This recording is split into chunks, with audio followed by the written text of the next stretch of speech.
Maintenant, on va déterminer la variation sous 0,5 atmosphère.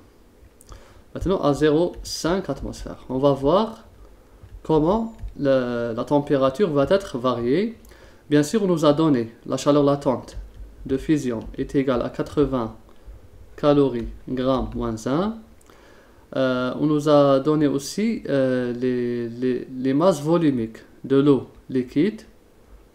Bien là, ici l'eau solide, la masse volumique est égale à 0,917 grammes centimètre cube.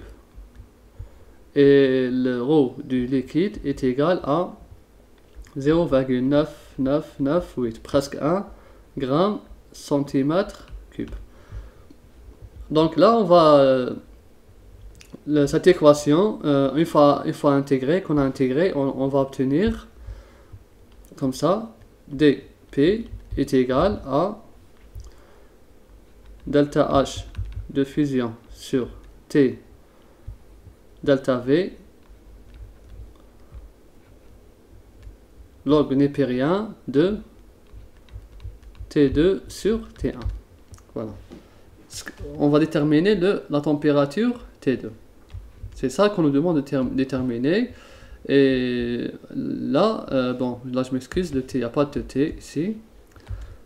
Parce qu'on a fait l'intégration. Maintenant, on va écrire log de T2 sur T1 est égal à delta V fois delta P sur delta H de fusion.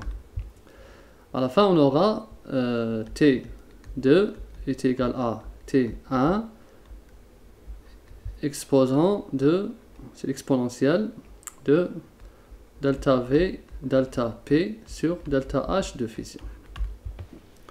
Donc, on va déterminer l'exposant delta V fois delta P sur delta H, F, que je vais appeler par exemple alpha. Donc, voici alpha est égal à delta V. C'est quoi? C'est V liquide moins V solide fois P2 moins P1 toujours sur delta H de fusion. Maintenant, pour déterminer le VL, le volume du liquide, le volume molaire du liquide est égal à quoi? Est égal à la masse molaire de l'eau sur la masse volumique de l'eau liquide. Est égal à 18 grammes mol moins 1 sur 0,999,8 grammes centimètre cube. Comme ça. Et là, on va vérifier qu'on va obtenir une valeur en centimètres cube, en positif bien sûr, sur mol moins 1. Vous faites le calcul. Là aussi, le volume molaire du solide est égal à la masse molaire de H2O sur la masse volumique de H2O solide. Est égal toujours 18 grammes mol moins 1 sur 0,917 grammes centimètre cube. Et à la fin, vous aurez une valeur en centimètres cube mol moins 1.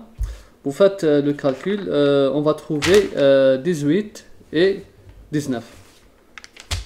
Donc là, on va trouver à peu près le liquide à peu près 18,004 et là à peu près 19,629.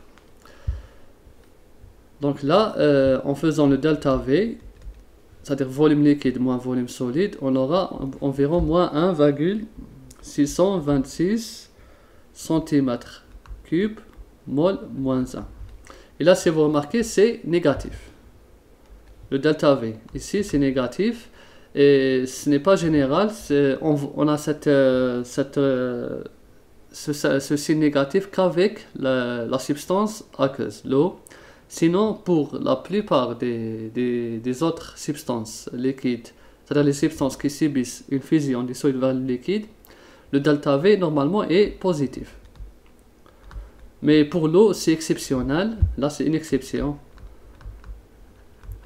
c'est une exception où le delta V est négatif, c'est-à-dire quand on va du solide vers le liquide. Les autres substances, c'est positif, car la masse volumique du solide est plus faible que la masse volumique du liquide, ce qui n'est pas observé avec les autres substances. Si on prend n'importe quelle substance, on va toujours trouver que la masse volumique du liquide est plus faible que celle des solides. Mais avec l'eau, c'est l'inverse. C'est pour ça qu'on a delta V égal, ou plutôt est négatif. Donc là, on remplace alpha, ça va être